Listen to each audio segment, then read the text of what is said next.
News Tamil கழுகு. மாவட்ட செயலாளர்களோட work ரிப்போர்ட்டை பார்த்த விஜய் அதிர்ச்சியில இருக்காராம். இதுக்காகவா கட்சி ஆரம்பிச்சோம்னு படு அப்செட்டா.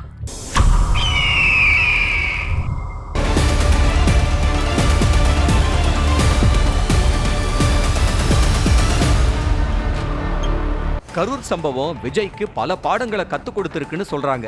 கட்சியோட செயல்பாடு தான் நினைச்ச அளவுக்கு இல்லைன்னு தலைமை அலுவலகத்துல நிர்வாக ரீதியா மாற்றங்களை செஞ்சிருக்கிற விஜய் மாவட்ட செயலாளர்கள் மக்கள் பிரச்சனையில இறங்கி வேலை செய்யறாங்களான்னு பாக்குறதுக்காக தொகுதி வாரியா ஒரு இளைஞர் பட்டாளத்தை இறக்கி இருக்காராம். அரசியல்ல மீடியாவில் பரிச்சயமான இந்த இளைஞர் பட்டாளத்தை விஜய்க்கு பக்கத்திலேயே இருக்கிற ஒருத்தர் தான் தயார் செஞ்சு கொடுத்திருக்காராம். 10 நாளைக்கு முன்னால வேலை செய்ய துவங்கின இந்த இளைஞர் பட்டாளம் ஒவ்வொரு மாவட்ட செயலாளரை பத்தின ஒரு ப்ராக்ரஸ் ரிப்போர்ட்டை விஜய் கிட்ட கொடுத்திருக்கான்.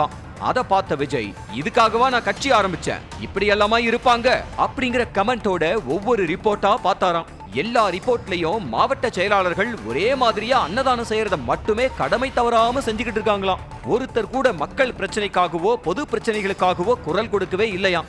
நெல் கொள்முதல் விவகாரத்துல கூட விவசாயிகளை சம்பந்தப்பட்ட மாவட்ட செயலாளர்கள் எட்டி கூட பார்க்கலையாம். அந்த ரிப்போர்ட்டை வச்சு தன்னோட நட்பு வட்டாரத்தில் இருக்கிற ஓய்வு பெற்ற அதிகாரிகள் சமூக ஆர்வலர்களோட விஜய் பேசினாராம்.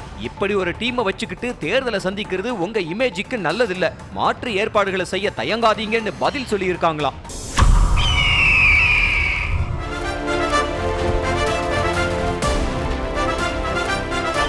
நியூஸ் தமிழ் கழுகு.